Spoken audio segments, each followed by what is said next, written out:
merasa aplikasi TikTok itu receh, ya nggak apa-apa, lanjutin aja. Lanjutin pembeli aja, aja. jadi pembeli aja. Karena gini loh, di 2025 menurut aku yang bakal Tuh, cuan bisa banget dicatat itu Ntar yang kita potong biar. di 2025 menurut aku yang bakal cuan banget itu adalah Berarti orang-orang kalau misalnya punya bisnis bisa beralih ke TikTok aja.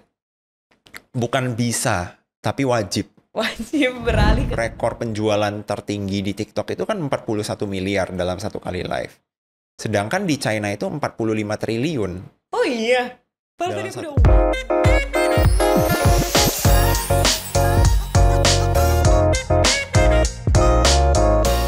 Hai semuanya, selamat datang kembali di K-Pods. Hari ini kita akan ngobrolin sesuatu yang mungkin buat orang-orang yang suka bikin konten, terutama di TikTok, suka banget atau bahkan jadi favorit. Karena di sini sekarang ada Leo, the FYP Specialist. Hai Kak Leo. Halo, thank you udah Thank you so ngundang. much juga udah datang. Nih, menariknya adalah kemarin harusnya kita tidak hari ini ya syutingnya, tapi kemarin harusnya yang 12-12. Tapi ternyata di 12-12 Kaleo ini ngeluarin sebuah buku. Ternyata lagi hektik karena untuk itu ya. Iya, jadi 12-12 itu kan Harbolnas. Iya. Jadi emang penjualan rata-rata e-commerce itu kan naik, salah satunya TikTok Shop. Nah, pas juga di 12-12 kemarin itu aku launching buku baru yang membahas live commerce atau jualan live. Jualan live, Nah, itu tapi menarik khusus banget TikTok. untuk dibahas. Sebenarnya kalau buku aku yang aku tulis itu utamanya ya memang untuk TikTok. Cuman yang namanya live commerce itu kan konsepnya lumayan mirip ya. Maksudnya mau di platform manapun itu konsepnya lumayan sama. Gitu sih. Oh, jadi berarti isinya tips gitu berarti atau kayak Bener, cara isinya- jualan, journey jualan gitu ya? Iya, isinya tips. Jadi kayak misalnya nih, kalau nge-live itu kan banyak faktornya. Ada desain ruangannya gimana, terus Oke. hostnya harus ngomong apa supaya penonton itu masuk. Oh gitu. Iya, Bahkan terus ada gitunya. produk, pemilihan produk itu kan semua ngaruh. Pemilihan produk, Baru cara tahu. jualannya, pelanggaran, dan lain-lain lah, banyak. Oh, ternyata banyak yang harus diperhatikan ya buat jualan Banyak. di. Oh gitu. Oke. Jadi ini buku ke. Buku ketiga. Oh, udah buku ketiga Buku bahkan. ketiga ya. Yang pertama bahas konten, yang kedua bahas iklan, yang ketiga ini bahas live jualan. Live jualan ya. Tapi ini Kaleo cuman di TikTok aja. Emang fokusnya di TikTok apa ada sosial media lain? Sebenarnya kan YouTube ada ya, YouTube, Instagram tetap pakai. Tapi oke-nya di TikTok. Kalau sosial media itu YouTube ada, Instagram ada, dan TikTok pastinya. Cuman memang aku aktif bangetnya itu di TikTok. Oke. Iya, karena aku melihat TikTok ini sebuah aplikasi yang sangat powerful gitu loh. Lebih apa ya? Ibarat kata gampang lah. Menurut aku. Gampang untuk dikembangkan dan untuk yang pemula ya dalam tanda kutip mudah untuk naik. Oh ya? Iya, lebih ada kesempatan di sana. Karena mungkin kalau teman-teman di sini yang ngonten itu bisa bandingin ya. Kalau kita ngonten di YouTube, ngonten di Instagram, dan ngonten di TikTok, aku yakin rata-rata pasti jawabnya itu lebih gampang naiknya itu di TikTok. Gitu loh. Itu kenapa Kak? Maksudnya kan apakah karena memang Kaleo udah tahu algoritmanya atau udah tahu trik-triknya atau memang ya TikTok itu mempermudah aja gitu? Karena memang niche-nya mungkin ya apa memang gimana sih? tools dari TikToknya itu, aplikasinya itu sangat mempermudah kreator. Contoh gini, misalnya kita ngomongin YouTube. YouTube itu kan sistemnya itu pakai sistem pencarian ataupun sistem thumbnail gitu ya.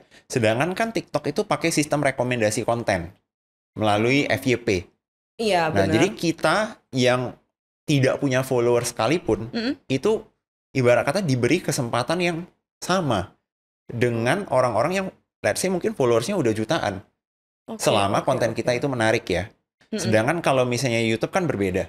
Iya. Misalnya bisa aja nih kayak let's say podcast X gitu ya. Podcast X sudah ibarat kata hostnya jago, terus narasumbernya juga oke, terus pembahasannya itu sangat menarik. Iya. Tapi ya mungkin karena akunnya belum terkenal, si hostnya dan juga si podcastnya ini belum dikenal banyak orang, ya performnya itu nggak sebagus podcast lain gitu loh. Oke, terus berarti memulai di TikTok ini dari tahun 2021. Oh, Iya. after pandemi gitu ya. Saat semua orang lagi main di TikTok berarti ya. saat Iya. semua orang lagi main di TikTok dan TikTok itu lagi apa ya, orang itu sebenarnya belum se-FOMO sekarang ya. Menurut aku sekarang itu lebih FOMO. Kenapa? Karena dulu itu orang masih main TikTok itu untuk tujuan fun aja. Ya, makanya Dan konten-kontennya juga kayaknya terbatas ya, yang joget-joget gitu-gitu kali ya. iya, dan mungkin mereka itu termasuk aku ya, dulu itu main TikTok ya untuk tujuan explore gitu loh. Oke. Explore new platform. Jadi beda banget sama sekarang. Sekarang kan banyak orang yang masuk ke TikTok memang udah ada tujuannya. Tujuannya ya misalnya mau jualan atau mau jadi affiliate gitu. Iya. Berarti tahun 2021 konten pertamanya itu apa, Kak, yang kamu ingat? Konten pertama aku itu, jadi aku di TikTok itu kan udah punya 3 akun. Oh ya? Iya. Oke. Akun pertama di tahun 2021 itu aku bikin akun namanya Racunin Skincare, itu sampai sekarang masih aktif. Oh ya? Itu bahas skincare. Oke. Nah, jadi memang pada saat itu konten creator skincare lagi banyak banget yang muncul ya. Karena namanya lagi pandemi gitu ya, PSBB, lockdown. Orang itu kan gabut gitu. Terus mau bikin konten, membahas apa? Banyak yang akhirnya membahas skincare rutin mereka. Oke. Kebetulan pada saat itu aku juga aktif skincarean. Oh ya? Nah, jadi ya udah konten itu aja. Nah, awalnya mulai di sana. Setelah itu aku buatlah beberapa konten. Ternyata ada yang FYP. Oke. Nah, pada saat itu FYP-nya mungkin di puluhan ribu ya, view sampai ratusan ribu view. Terus aku melihat, wah ini kok keren banget nih aplikasi. Aku yang bukan siapa-siapa, kok bisa gitu loh, dapat penonton sebanyak ini. Akhirnya dari sana makin semangat untuk lanjut konten. Oke, tapi berarti dari situ jadi konsisten untuk bikin konten. Bener. Nah, tapi akhirnya ketahuan nggak? Maksudnya kan, oh ini pertama tembus puluhan ribu. Terus akhirnya belajar cara bikin supaya puluhan ribu gitu-gitu ya awalnya? Iya, jadi sama halnya dengan teman-teman di sini mungkin yang juga berusaha ngonten ya. Ketika kita pertama kali ngonten dan akhirnya merasakan FYP pertama ya, view kita tinggi, pasti kan kita mencari tahu bagaimana itu bisa ngulang lagi. Betul. Dan kita bisa mendapatkan FYP berikutnya. Nah, dari sana baru aku belajar. Oke. Itu lo belajar ngonten itu harus bagaimana, nyesuaiin dengan tren harus bagaimana. Oke. Ya, dan banyak hal lain lah. Gitu. Nah, tapi berarti yang maksudnya key factor yang bikin FYP kalau di Kaleo sendiri apa? Kalau misalnya yang paling simple itu hook pasti, opening dari video. Dalam bentuk apa biasanya? Apakah dalam bentuk apa itu namanya, copywriting yang di depannya atau voice overnya kalau ada voice over? Pasti campuran dari itu semua. Jadi hook itu kan ada yang namanya visual hook. Terus hook itu juga ada yang headline yang ada di video ya. Terus ada juga apa yang diucapkan, apa yang ditampilkan, dan sound effect-nya. Oke. Nah, jadi pastinya di 3 detik awal kita mau menggabungkan itu semua supaya penonton itu tertarik untuk nontonin video kita.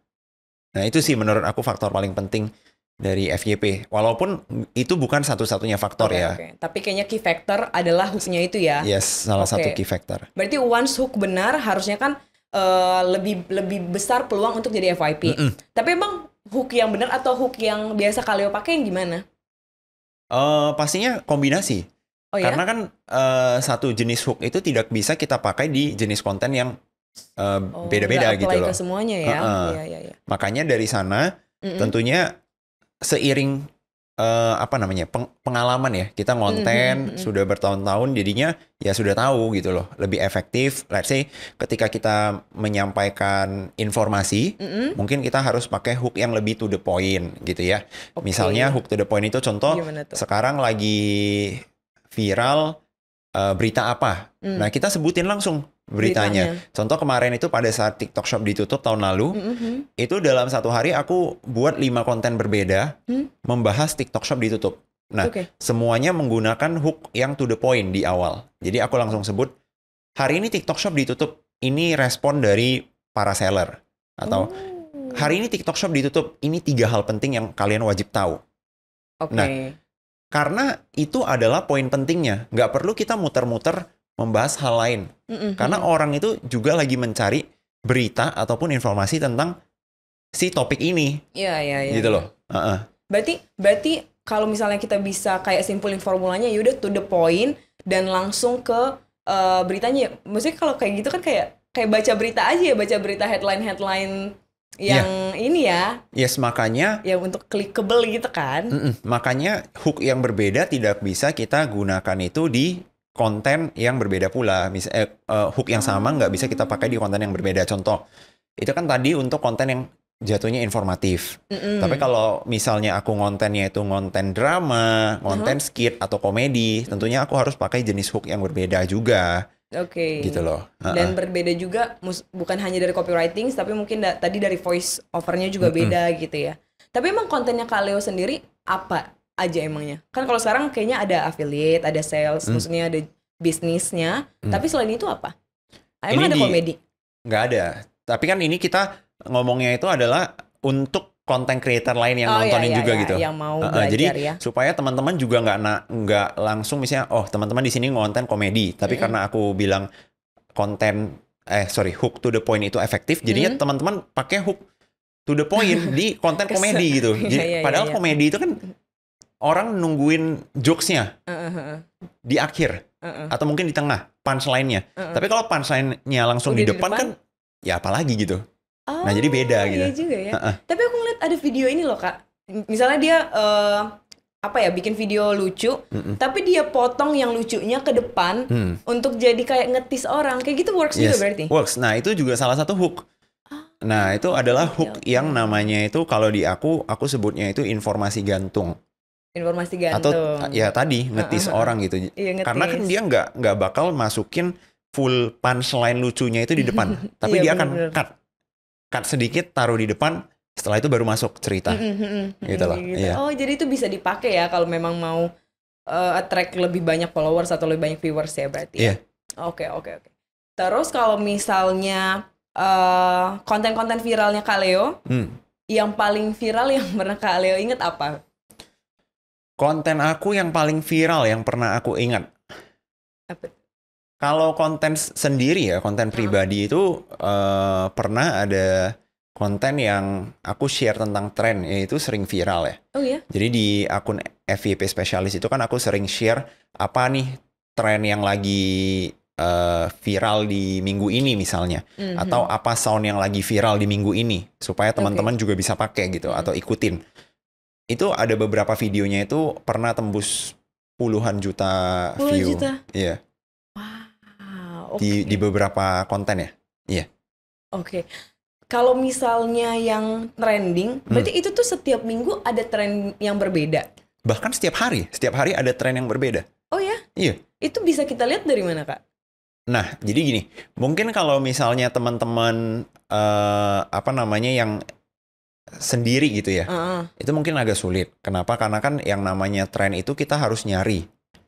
Nah, makanya di tim aku juga ada yang aktif mencari tren, gitu loh. Makanya kenapa aku seneng juga sharing tren di akun FYP Specialist, karena aku tahu nggak semua orang itu punya waktu untuk scrolling tren gitu loh. Karena kan misalnya kalau aku sendiri memang sudah full time content creator, dan kalau disuruh scrolling tren, mau itu sehari 8 jam itu juga ya bisa-bisa aja. Cuman kan teman-teman lain belum tentu. Iya. Gitu loh, makanya aku seneng share tren di akun FYP Specialist. Tapi emang kalau misalnya kita ngepost, terus kita misalnya trendjacking tuh kan bahasanya, emang lebih works daripada misalnya kita memang stick to, misalnya dia cuman bikin a day in my life terus gitu. Nah dia nggak trendjacking, dia nggak pakai sound yang viral gitu. Emang lebih works yang pakai trendjacking ini? Nah jadi kalau misalnya menurut aku ya, a day in my life ini kan adalah angle konten. Angle konten juga tetap bisa kita ikutin tren. Walaupun nggak semua ya. Nggak semua angle konten kita bisa ngikut tren. Menurut aku kita cukup ikutin tren yang bisa kita ikutin. Nggak usah maksa gitu. Nggak usah maksa. Gitu loh. Misalnya memang kita itu adalah content creator a day in my life, it's okay kok. Tiap hari juga ada tren yang bisa kamu ikutin dan masih berhubungan dengan a day in my life. Gitu loh. Atau yang masih bisa kamu sambungin. Tapi kalau misalnya lagi ada berita viral gitu ya, tapi kamu itu nggak bisa masuk gitu loh. Kontenmu itu nggak nyambung gitu kalau masuk ke atau ngikutin tren tersebut. Ya udah nggak usah ikutin, kan tren itu nggak cuma satu. Gitu. Benar sih.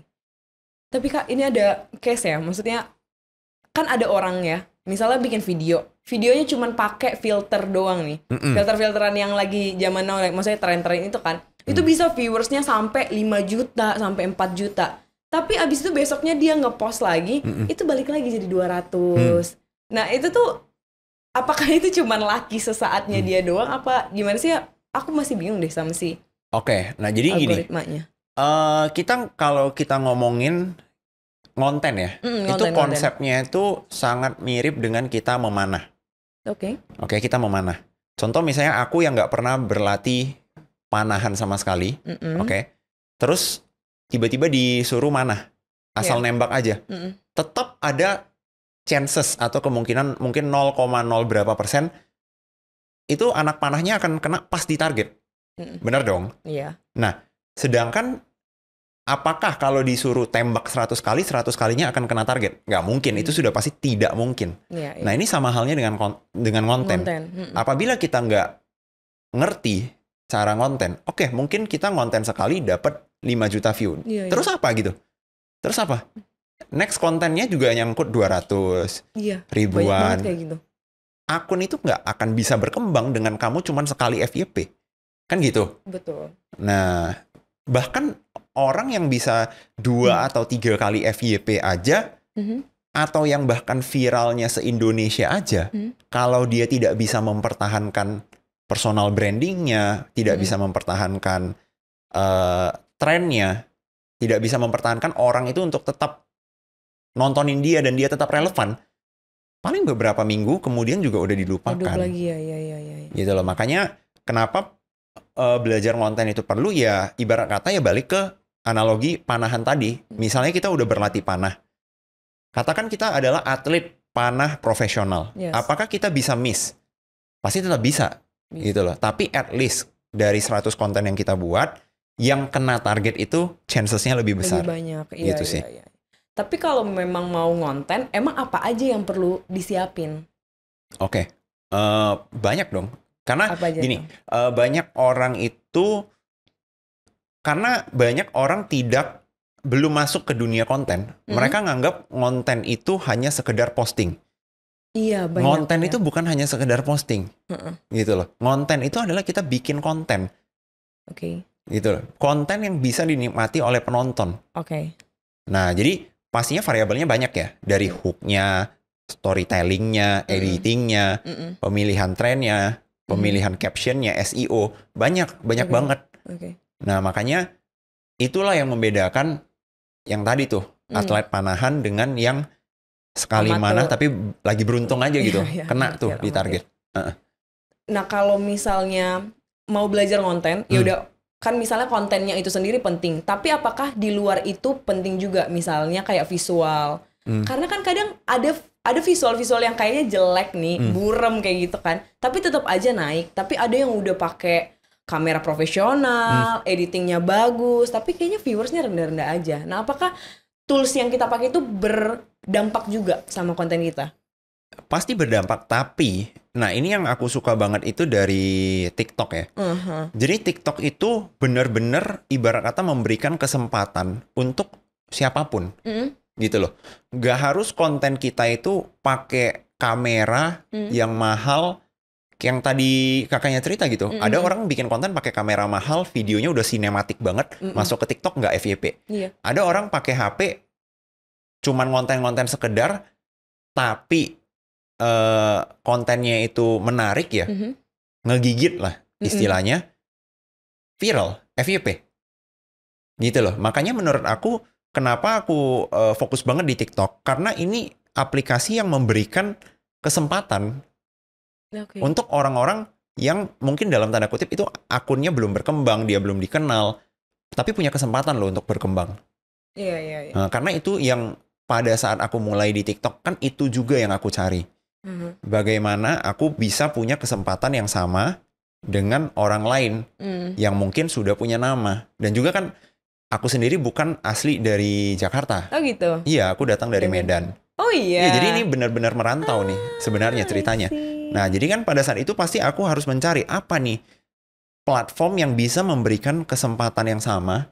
Akunya di Medan, tapi nggak kalah loh sama konten kreator atau mungkin artis-artis yang ada di ibu kota gitu loh. Iya. Walaupun sekarang aku juga pindah ya, karena ya namanya kesempatan gitu. Cuman setidaknya aku mendapatkan kesempatan itu loh. Oke. Dari TikTok. Oke. Gitu. Tapi berarti dari awal kalau Kaleo sendiri pakainya apa untuk video? HP biasa ya? HP dan ngeditnya itu awal-awal juga tidak pakai CapCut. Tidak pakai aplikasi eksternal di luar dari TikTok. Di awal-awal ya. Di awal-awal aku ngeditnya itu naruh teks juga dari TikTok, nge-cut juga dari TikTok, nambahin sound juga dari TikTok, gitu loh. Tapi katanya kalau misalnya pakai atau ngeditnya langsung di TikTok tuh lebih banyak nge-attract viewers tau Kak, bener gak sih? Jadi katanya pakai itu sampai CapCut karena kan mereka connecting kan, daripada kita misalnya ngedit dulu baru masukin. Itu bener gak sih? Menurut aku sih sama aja sih. Oh ya? Sebenarnya. Berarti nggak ngaruh itu? Ngaruh atau enggaknya itu tetap balik ke kontennya aja gitu. Tetap balik ke kontennya. Karena gini loh, kalau kita terlalu fokus di apakah ngedit pakai CapCut atau ngedit pakai TikTok itu membuat FYP, seakan-akan itu kita mengesampingkan pentingnya konten. Isinya gitu ya. Iya, jadinya orang akan berpikir, ya udah aku konten yang ngasal aja, toh aku yang penting ngeditnya di TikTok atau di CapCut. Nah, tapi akhirnya apa? Kontennya nggak bagus gitu loh. Bagus. Oh, oke. Tapi berarti kalau Kaleo sendiri, ini berarti juga sih menurutku. Dulunya kan di Medan belum jadi konten kreator. Pekerjaan awalnya apa? Digital marketer. Oh, emang udah ngerti marketing juga berarti. Udah maksudnya udah terjun di dunia digital juga. Udah. Oh. Jadi di awal-awal itu ceritanya itu aku kan jualan online, berdagang online gitu ya. Dagang online, mau coba-coba explore aplikasi baru, karena dulu itu pas aku jualan online itu kan utamanya jualannya itu kalau di Facebook dan di Instagram. Nah, terus tiba-tiba ada aplikasi baru yang namanya TikTok. Nah, pada saat itu bisnis itu udah mulai agak menurun gitu, karena yang namanya ngiklan itu tidak segampang 2017-2018. Oke. Nah, akhirnya aku mau explore aplikasi baru yang namanya TikTok ini. Terus aku pikir gimana caranya aku bisa mengerti aplikasinya luar dalam. Tentunya caranya adalah aku sendiri harus jadi content creator. Nah, makanya pada saat itu aku juga lihat, oh ini skincare juga lagi naik banget nih orang-orang jadi content creator. Ya udah deh, aku coba nyemplung. Jadi content creator di skincare di TikTok. Nah, dari sana baru aku pelajarin market TikToknya. Oke, nah dan di situ juga maksudnya awalnya bisa FYP, bisa akhirnya mulai konten terus ya? Bener, dan aku juga merasa beruntungnya itu adalah karena aku juga awalnya digital marketer dulu, jadinya bisa menganalisa si TikToknya ini, gitu loh. Karena kan banyak orang itu yang ngonten, sekedar ngonten, terus dia FYP, tapi ketika ditanya kenapa nih bisa FYP, tidak ada penjelasannya. Karena tidak bisa melihat apa yang terjadi.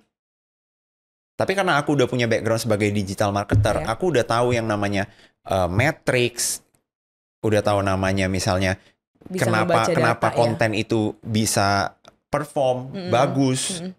Nah, jadi aku melihat konten itu ya sama halnya dengan dulu digital marketing, cuman kali ini itu kontennya itu organik gitu loh, trafficnya itu organik. Berarti hasil analisanya Kaleo pertama kali, kan maksudnya udah bisa ngerti baca data, itu apa yang bikin orang datang, maksudnya nge-view profile TikToknya? Kalau dari hasil analisanya kan pasti awal-awal ngelihat kan gitu. Konten apa gitu yang jadi nge-track orang? Ke akun aku? Ke akunnya. Yang mana nih? Yang skincare, yang karena kan ada 3. Ada 3 ya, bahkan ya. yang FYP lah, atau yang skincare. Skincare dulu. Karena kan banyak kan. Kalau yang skincare itu dulu karena content creator beauty itu kan banyak. Tapi content creator beauty yang cowok itu sedikit. Dan ini mohon maaf nih ya. Content creator cowok yang nggak melambai itu lebih sedikit lagi. Ini mohon maaf. Cuman maksudnya tapi ya kan kita kenyataannya. Jadi kan aku juga mencari keunikan dong. Itu kan penting ya kok ya. Penting dong. Aku kan nyari keunikan. Iya, jadi maksudnya gini loh. Aku yakin di luar sana Tadi mas-masnya juga pakai skincare ceritanya kan? Iya, nggak apa-apa Coba, kan coba pakai skincare. Gini, misalnya teman-teman di sini ada yang cowok, terus kalian sedang mencari rekomendasi skincare. Kalian itu tipe yang cowok banget. Banget, motoran, dulu cuman cuci muka, nggak pakai moisturizer, yang penting keluar. Bahkan kadang cuci muka pakai sabun batang yang sama dengan sabun badan. Oke? Tiba-tiba kalian mau belajar tentang skincare. Kalian akan nyari konten kreator seperti apa? Tentunya yang personanya itu relate dengan kalian. Iya, mirip. Gitu loh. Benar. Makanya tiba-tiba ada aku di sana. Nah, kira-kira seperti itu sih. Berarti that's the beginning ya? Iya, jadi balik lagi ke personal branding jatuhnya di awal-awal. Tapi bener sih, aku setuju. Karena harus mencari angle atau keunikan. Kalau tadi kan, maksudnya personal brandingnya kakak pas pertama ya itu kan yang make skincare, tapi cowok yang maksudnya cowok banget lah, manly gitu kan.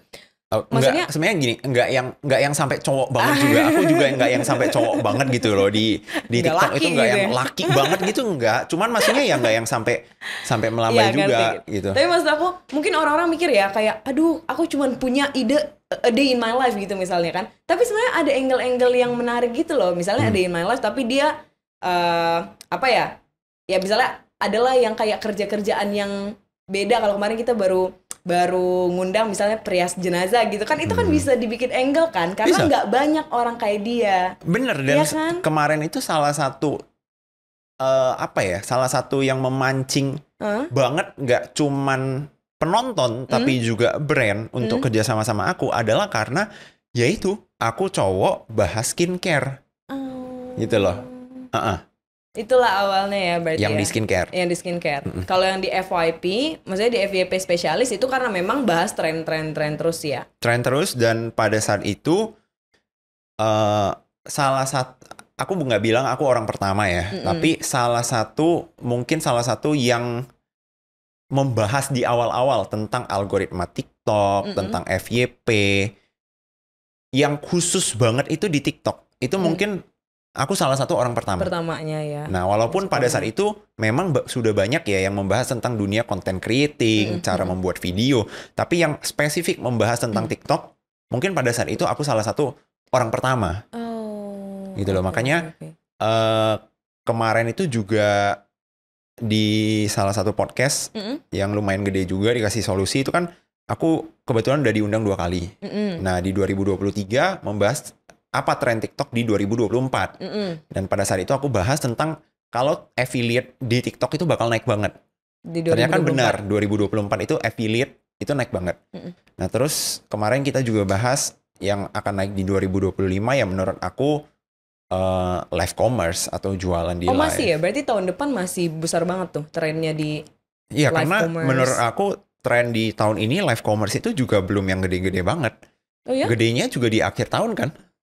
Iya, di awal-awal tahun kan iya biasa aja semester gitu. Kedua lah kayaknya. Iya kan baru gede bahkan banget. Bahkan kuarter 4 menurut aku yang hype banget untuk live commerce ya.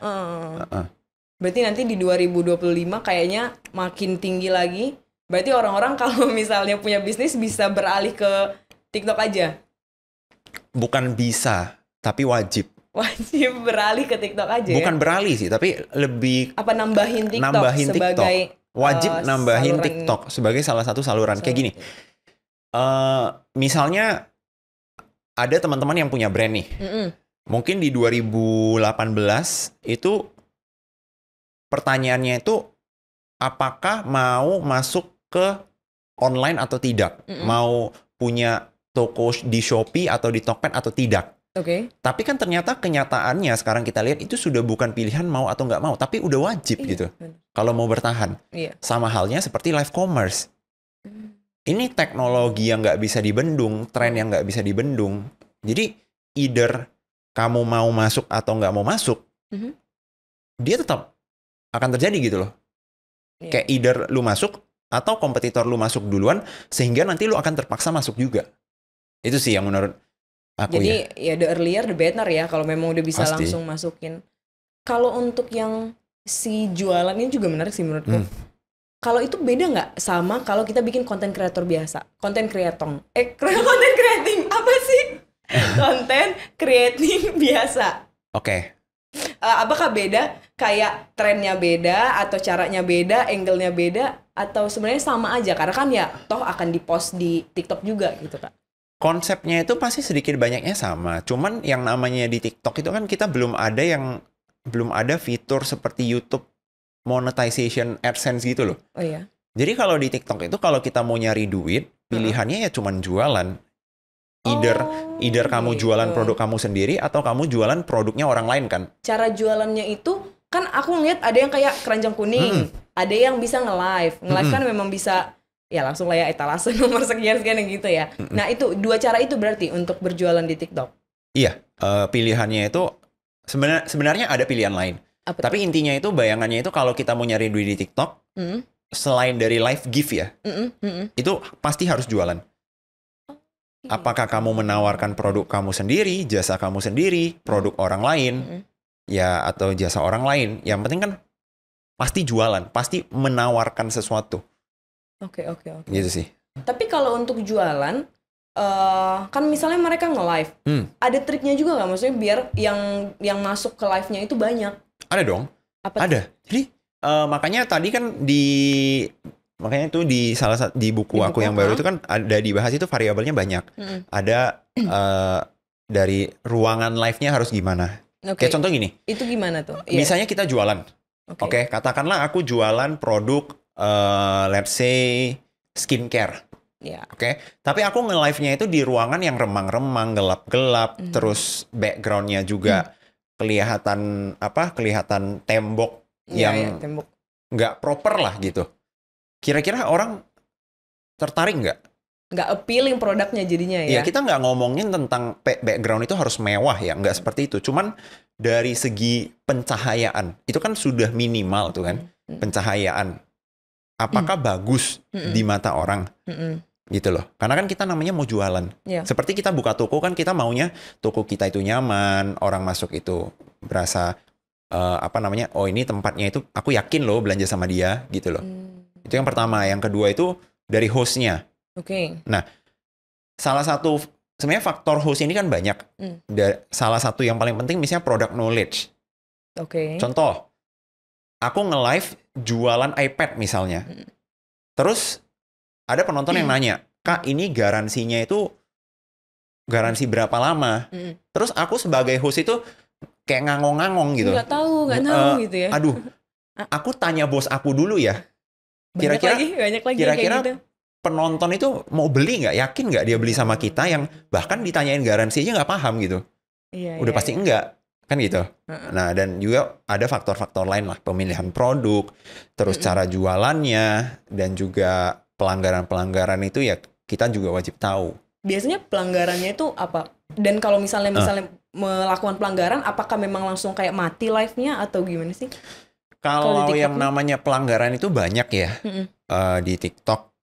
Mungkin ada puluhan jenis ya. Tapi mungkin kalau di live itu mungkin teman-teman yang sering kena itu misalnya contoh pelanggarannya itu overclaim misalnya.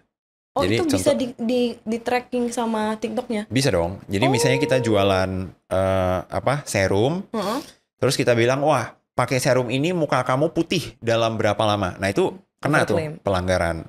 Apakah live-nya langsung mati atau tidak? Itu tergantung dengan seberapa berat pelanggaran yang dilakukan. Ya, contoh, kalau pelanggarannya itu masih pelanggaran yang jenis ringan, itu mungkin dia hanya akan muncul peringatan. Peringatan. Tapi kalau misalnya pelanggarannya sudah yang sangat berat, contoh udah terindikasi ini live mau ada penipuan. Nah, itu bisa langsung mati live-nya gitu. Tapi melihat peringatan-peringatan itu ada di mana? Maksudnya itu kalau akan yang muncul ketika live. Jadi sama teman-temannya sendiri sebenarnya udah dikasih tahu ya. Jadi teman-teman kalau live memang kalau ada terindikasi pelanggaran ya dia akan muncul gitu. Kamu melanggar gitu. Safe space juga ya untuk berjualan sebenarnya ya. Safe dan TikTok itu salah satu platform yang paling paling strict menurut aku ya. Menegakkan peraturan mereka itu gitu loh. Nah, kalau misalnya ada afiliator terus ada yang memang content creator beneran. Lebih gimana ya? Berarti pertanyaan ada dua nih. Lebih bertahan lama yang mana? Lebih cuan yang mana?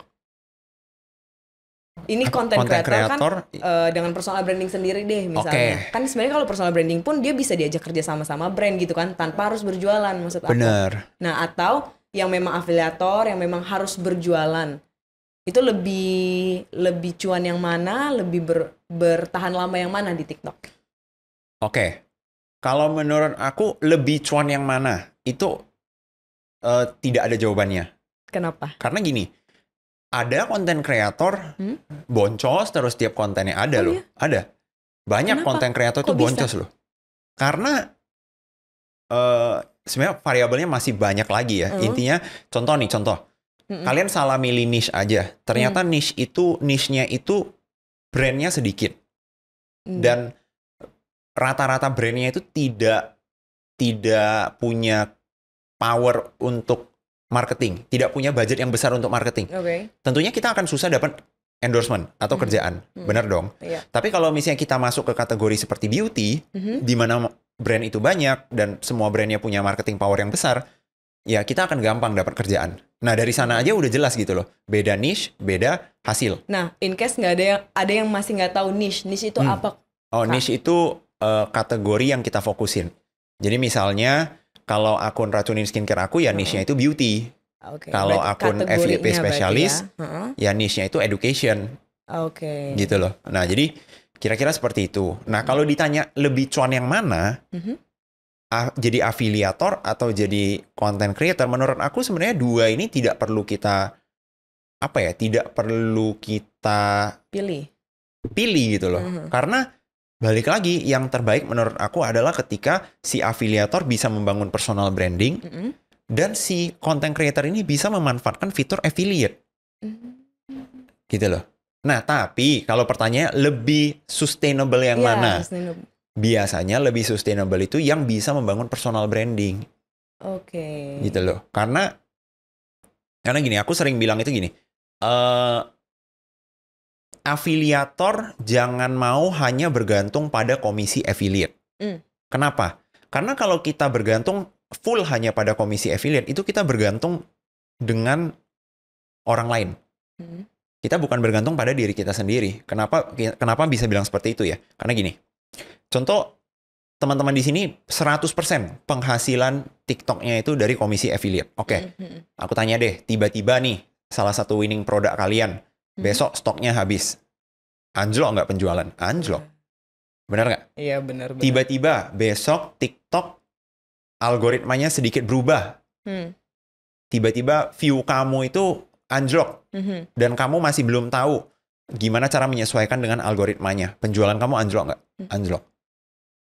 Jadi caranya dia supaya bisa tetap on point lah bahasanya gimana? Makanya jangan hanya bergantung pada komisi affiliate, tapi harus bangun personal branding. Ketika kita punya personal branding, itu kita bergantung pada diri kita sendiri. Iya. Let's say gini, katakan aku sudah membangun personal branding. Brand itu kan nge-endorse aku karena akunya. Iya. Gitu loh. Misalnya teman-teman di sini misalnya ada kenal let's say konten kreator X gitu ya, misalnya. Dia itu udah sangat dikenal. Brand itu nge-endorse dia itu karena dianya. Orangnya. Bener. Gitu loh. Mau dia penjualannya lagi naik, lagi turun. Nge-endorse-nya itu karena dianya. Iya. Gitu loh.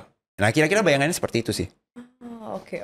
Jadi memang ya kalau memang bisa punya personal branding yang kuat, bisa pula nge-affiliate, maksudnya masuk ke dalam afiliator itu ya lebih bagus gitu ya. Iya, dan di 2025 menurut aku yang bakal cuan banget itu. Ntar kita potong biar.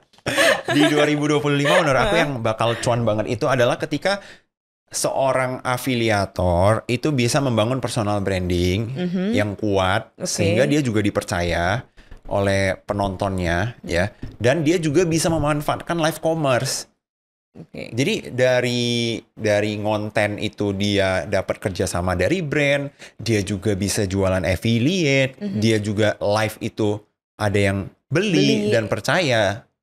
Wah, itu cuan banget di tahun depan. Tapi cara bikin dia bisa strong banget personal brandingnya apa? Apakah konsistensi atau apa sebenarnya? Pasti dong. Jadi personal branding itu kan bukan hal yang diciptakan dalam satu malam. Yang namanya personal branding itu kan segala aspek yang kita usahakan itu berhubungan gitu loh dengan personal branding kita. Iya. Misalnya teman-teman di sini ngonten sehari-harinya membahas topik apa, itu kan membangun personal branding. Kayak contoh FYP spesialis, itu kan personal branding. Iya. Tidak mungkin besok aku di akun FYP spesialis tiba-tiba ngonten mukbang, kan nggak mungkin. Nah, berarti kalau tiba-tiba nanti di kontennya Koleo ini ada konten mukbang, itu berarti viewersnya bisa jadi nggak sebanyak yang lain ya? Dan nggak ada yang mau nonton juga. Siapa penonton aku yang nontonin FYP spesialis yang mau nonton aku mukbang gitu loh? Iya. Walaupun maksudnya udah dengan followers yang segini ya. Iya sih, kalau udah berubah personal brandingnya itu akan mempengaruhi. Iya, gitu kan? karena orang itu masih mengingat aku bukan sebagai Leo Giovanni-nya, tapi sebagai FYP spesialisnya. Beda cerita nih kalau aku udah jadi public figure. Nah, itu beda cerita nih. Misalnya Raffi Ahmad. Memang artis, iya. Gitu ya. Misalnya Bang Raffi Ahmad. Bang Raffi Ahmad mau hari ini ngonten makan, dia besok ngonten travel, dia besok review tenis, mobil, tiba-tiba besok tenis, nggak apa-apa gitu loh. Karena orang sudah melihat Bang Raffi Ahmad sebagai Raffi Ahmad, itulah personal brandingnya. Bener. Gitu. Jadi memang harus ditentukan ya dari awal ya. Kalau memang mau jadi konten kreator ya ngerti yang mau disuguhin ke orang yang nonton tuh apa dari awal. Benar, dan tentunya di awal itu kita nggak bisa langsung yang aku mau diingat sebagai diriku gitu. Siapa gitu? Lu siapa gitu? Pasti kan harus diingat sebagai sesuatu yang unik dulu. Nah, nanti baru kita mau tambahin. Gue juga seneng, misalnya gue juga seneng musik loh. Nah, gue juga seneng traveling loh. Iya. Pelan-pelan dimasukin. Baru dikenal sebagai bener-bener yang sosoknya, public figure-nya itu sebagai dianya. Yang arti. Gitu. Oke kok. Kita mau bahas kontennya sekarang. Ini kan banyak banget tren-tren TikTok yang kayaknya orang buset begini aja kok bisa naik gitu ya. Ini salah satunya ada video kita ya. Coba kita. Nah, ini nih yang lagi banyak dipakai, bahkan kemarin bareng ya? Iya, sempat collab bareng Bang Ardi. Gua tunjukin rumah sudah jadi dan siap huni. Kali ini rumahnya posisi jadi anaknya punya rumah posisi. Nah, ini kan sebenarnya menarik ya. Dia jualan rumah aja kan sebenarnya. Bukan aja, maksudnya dia jualan rumah tapi dia melakukan ini jadi tren, diikutin banyak orang. Kalau menurut Koleo kenapa? Kok bisa dia naik? Kok bisa dia FYP? Karena unik. Gak ada orang pernah jualan rumah dengan opening lagu di depan kan. Gitu loh. Jadi kadang ini satu hal yang menarik juga ya buat teman-teman di sini yang mungkin mau FYP gitu ya. Kadang kita itu bukan harus jadi sesuatu yang apa ya? Bukan harus yang ribet banget. Kadang kita cuman perlu berbeda, cuman perlu unik. Cuman untuk nyari uniknya itu yang susah kan? Iya. Gitu loh. Karena gini, orang itu, kita sebagai manusia itu seringnya itu adalah mengamati dan memodifikasi dan meniru. Tapi ketika disuruh memikirkan sesuatu yang kreatif dan orang pertama yang melakukan itu sangat sulit. Dan itu yang mahal sebenarnya. Bener. Makanya kadang orang itu misalnya melihat Bang Ardi, loh dia konten nyanyi-nyanyi doang gitu, jualan rumah, kenapa bisa FYP? Karena dia orang pertama yang jualan rumah, openingnya nyanyi-nyanyi dan lagunya itu nyantol banget gitu di telinga, kan gitu. Nah, jadi ya itu buat teman-teman di sini kadang ya kita bukan harus jadi yang editannya paling keren atau mungkin storytellingnya paling menarik, tapi kadang hanya karena kita berbeda, unik dan berbeda ya. Gitu. Tapi kalau kayak Bang Ardi ini, maksudnya kan dia kontennya akan begitu terus. Tapi berarti ada masanya juga ya. Kalau sekarang mungkin lagi banyak orang yang pakai, oke gue tunjukin gitu. Tapi mungkin bulan depan kalau Bang Ardi begitu terus kontennya mungkin aja orang bosan gitu ya. Bisa aja nggak sih? Nah, ini kita nggak cuman bahas dari Bang Ardi ya, kita bahasnya general nih. General. Kita ngomongnya itu general. Gini, banyak banget konten kreator itu viral beberapa minggu, setelah itu hilang. Iya. Viral beberapa bulan, Setelah itu hilang, bener-bener hilang yang nggak kedengaran lagi. Orangnya di mana aja nggak ada yang tahu lagi gitu loh. Ya mungkin ada, cuman nggak diliput lagi aja kan. Nah, cuman gini, makanya itulah sulitnya dan challenge-nya dari mempertahankan traffic. Makanya FYP sekali saja itu juga sebenarnya tidak cukup. Gitu loh. Kayak tadi cerita yang balik lagi, yang konten filternya juga aneh, tapi bisa FYP 5 juta view. Terus ngapain? Kan nggak ada duitnya juga. Bener lagi. Cuman dari FYP sekali. Kan gitu. Nah, tapi nih challenge-nya itu kan adalah mempertahankan. Nah, misalnya, let's say Bang Ardi ya. Mungkin ke depannya, Bang Ardi bisa mengembangkan personal brandingnya Bang Ardi itu lebih ke arah, jadi pereview orang yang mereview rumah in general, dikembangin kemana lagi, gitu loh. Atau jadi si paling properti misalnya. Nah itu ada ide konten itu kan buat Bang Ardi. Jadi sesuatu yang mengembangkan personalnya dia, personal brandingnya dia gitu loh. Tapi aku yakin Bang Ardi bisa sih, soalnya pas ngobrol juga jago. Oh ya? Iya. Berarti dia emang intentionally mau masuk ke TikTok ya? Jadi Bang Ardi itu sebenarnya kalau teman-teman di sini melihat Bang Ardi itu apa ya? Kayak lu kok beruntung banget sih cuma nyanyi-nyanyi doang FYP. Bang Ardi itu udah ngonten kalau nggak salah kemarin 4 tahun kalau nggak salah. Oh, udah 4 tahun. Udah 4 tahun dan orang kan ngelihatnya itu viral sekalinya ini. Iya benar-benar. Tapi dia mencari pola selama 3 tahunnya nggak ada yang ngelihat. Dia udah eksplor lama ya sebenarnya. Tapi kalau misalnya kita udah FYP nih sekali, apakah besoknya, maksudnya cara mempertahankannya itu, berarti besoknya kita harus upload lagi nih, posting lagi biar tetap maksudnya tetap kelihatan sama orang gitu ya? Pasti. Oh, jadi keep posting. Tapi nggak cuma posting ya, beda. Iya, nggak receh juga postingannya ya, harus tetap ada konsepnya. Dan membangun si personal brandingnya ini. Gitu. Itu untuk bisa tetap ada traffic di dalam profile kita gitu ya. Oke. Oh ya, kan masih banyak ya sebenarnya orang mikir TikTok ini aplikasi yang cukup receh ya. Nah, kalau Leo kan sebenarnya ya udah FYP spesialis, terus juga orang yang maksudnya mendalami TikTok banget. Menurut Kak Leo sendiri gimana? Apanya? Kalau misalnya ngeliat orang, masih melihat TikTok ini, receh banget ya. Kenapa juga orang harus mencari duit dari TikTok gitu? Oh, nggak apa-apa, bagus. Biar makin dikit ya ini ya. Ya, kamunya jadi pelanggan aja yang membeli gitu loh, kan namanya platform gitu. Yang namanya platform ada yang ngonten, ada yang belanja, ada yang nonton gitu loh. Kalau semua orang ngonten walaupun tidak mungkin ya. Ya bingung siapa juga gitu loh. Ya? Jadi ya menurut aku tetap ada porsinya lah. Sampai kapanpun tetap akan ada orang yang melihat TikTok itu sebagai platform yang receh, platform yang nggak jelas, ya nggak apa-apa. Tapi sebenarnya ya, aku juga baru tahu nih, di TikTok surprisingly bahkan ada orang loh yang jualan rumah 39M, 40M yang kayak gitu. Berarti kan ada. Mungkin ada yang beli. Iya gak sih? Jadi salah satu apa ya, bisa dibilang temen aku tapi bisa dibilang murid aku juga. Itu jualan mobil bekas. Oh, mobil bekas. Iya, jualan mobil bekas. Dulu itu pas ngonten kan buka toko tuh. Ya pasti bisa dibilang 100% trafficnya itu adalah traffic offline. Orang lewat lalu lalang, visit dan lihat gitu ya. Tapi setelah ngonten sekarang bisa dibilang mungkin 99% traffic dari tokonya temen aku ini itu sudah dari online dan dari TikTok. Jadi bayarnya itu bahkan dari orang yang ngeliat TikToknya dia. Iya, dan sudah terjual ratusan unit mobil dari TikTok. Ratusan? Wow, dengan cara dia nge-live. Dengan cara ngonten itu ya. Nah tuh, orang receh mana yang beli mobil bekas dari TikTok? Iya, jadi makanya gini, kalau memang masih merasa aplikasi TikTok itu receh, ya nggak apa-apa, lanjutin aja. Lanjutin aja, jadi pembeli aja. Karena gini loh, mau dianggap aplikasi receh, mau dianggap aplikasi apapun, toh yang cuan tetap cuan gitu loh. Iya. Betul. Tetap ada lapangan kerjanya di situ ya. One last question deh Kak.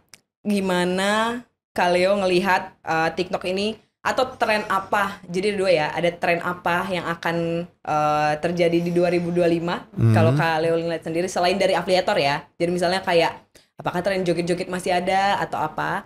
Nah, terus yang keduanya, how do you see TikTok ini di 5 tahun mendatang? Karena kan ternyata kalau kita lihat ada media sosial yang ternyata turun. Apakah TikTok masih tetap jaya atau enggak? Oke, nah yang pertama tentang tren. Sebenarnya kalau tren-tren itu ya yang namanya joget-joget, konten-konten drama itu kan everlasting, kayak akan selalu ada gitu ya.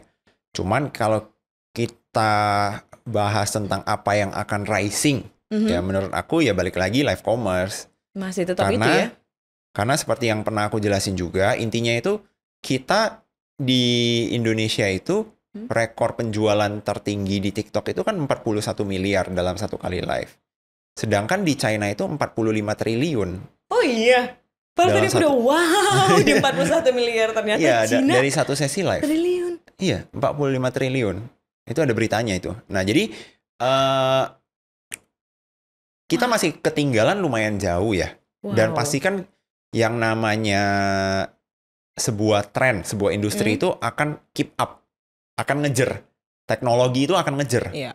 Nah, jadi menurut aku cepat atau lambat pasti yang di live commerce TikTok ini atau live commerce manapun ya, itu akan ngejer. Nah, dan juga gini, mungkin teman-teman di sini, ini jadi panjang nggak apa-apa ya. Jadi mungkin teman-teman di sini itu nggak sadar ya, tapi ini kenyataannya. Kalau teman-teman nggak tahu, di China itu banyak banget mall-mall yang sudah mau mati, atau bahkan sudah mati ya, itu kembali hidup. Kenapa? Karena disewa oleh orang-orang yang mau nge-live stream. Aku pernah lihat tuh. Pernah kan? Sekarang di Indonesia udah ada loh kok. Satu perusahaan yang memang khusus untuk live streamer tuh datang nyewa tempatnya kan untuk live stream. Iya. Dan di sana itu mall-mall itu sudah disewa, nggak berharap traffic yang datang ke mallnya, tapi dia nyewa kotak-kotaknya itu untuk nge-live. Aku pernah lihat. Gitu loh.